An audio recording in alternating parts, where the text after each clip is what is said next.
the relegation. It felt like it was coming regardless of whether we won today. I don't think it was totally unexpected, but the way it happened, an injury time equaliser to send us down. Goes in towards Jamie Jones, who flat on it with two hands, still not clear. Oh no!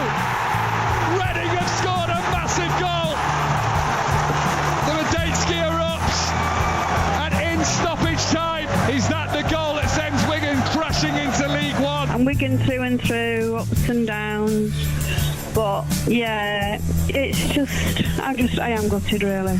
I feel like crying. And the full-time whistle blows, and Wigan Athletic are relegated back to League One after one season in the Championship. I think the worst appointment in football history was appointing Kolo Toure, manager of Wigan Athletic.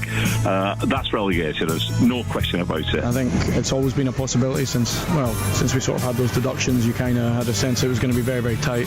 What the players have given me for these 17 games has been, they gave me everything.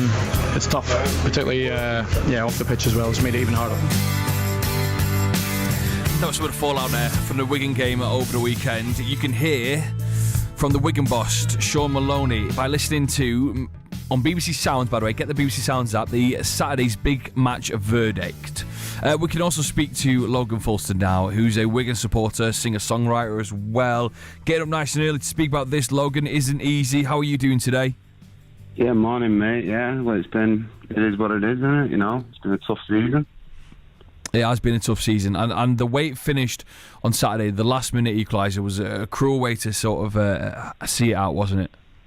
Yeah, man, it's you couldn't put it any better, really. I actually tweeted straight after it saying it's a cruel game sometimes, but that's football for you. I also remember in 2005 when we beat Reading 3-1 to go to the Premiership. I remember the Reading fan walking down from the away end, walking over to our end and shaking our hands and stuff and just congratulating us. It was a completely different situation, I think Reading fans were sort of cheering that goal, but they sort of knew that it was their fate as well. It was just it was a horrible game.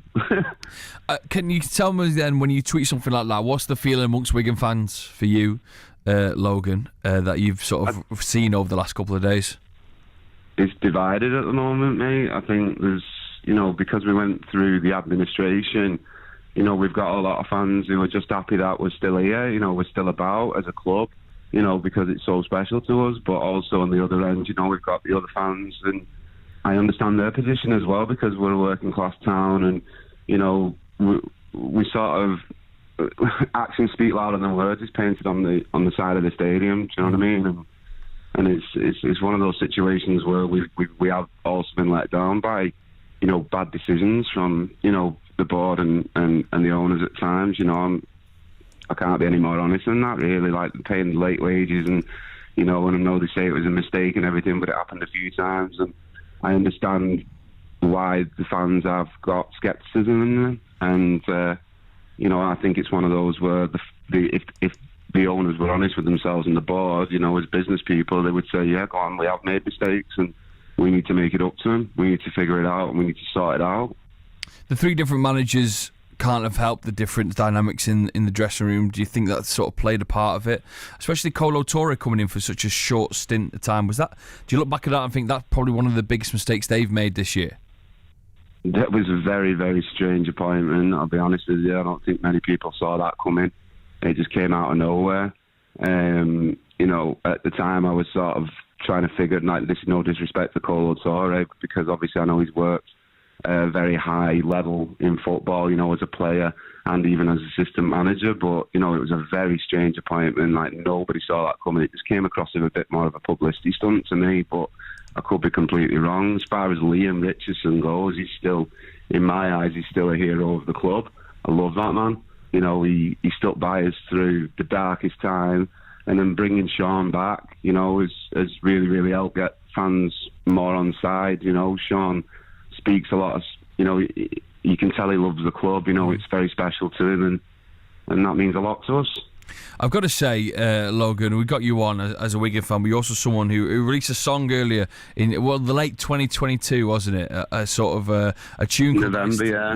Yeah. I Still Believe. That's a little bit of spin of this now. Let me sing this song that started down the road when Whelan came along with three of me goes. He loved to tell the stories about his broken leg and this balmy dream of Wigan being in the Prem.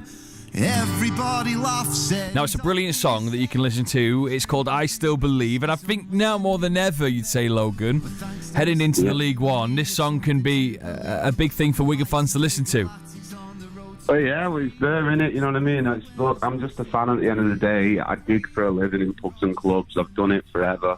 And, you know, I just decided to get on my guitar and write a tune about the club, and that's what came out. Posted it online, and then people started sharing it. And I'll always believe in this club. You know, it's in my heart. You know, it's something I've been raised on. I didn't have a choice supporting Wigan Athletic. Like, in our house, growing up, it was my dad and my granddad. You know, when my granddad was here, and my brother, like, we used to go to Springfield Park, and then obviously we moved to, you know, to the JJB, and then it turned into the GW, and you know, it's a part of our history. We're proud of it, and you know, I love this club. I'll always believe in it. Indeed, mate. Tell us what it's called then, this tune again. I Still Believe. It's just about, you know, the club's history, and you know, it's a bit of tongue in cheek about Dave Whelan breaking his leg, and you know, he, all the stuff that he did, and Roberto's in it, and Paul Jewell and Ben Watson putting the goals in the net, the FA Cup final, Talal and Liam Richardson. It's just sort of our story of saying that we still believe. Well, thank you very much, Logan. I'll play this out a little bit loud for us. One less game at Springfield Park, then off to JGB, where we saw the rise of Duke and we heard the Wigan sing. Oh, I still believe.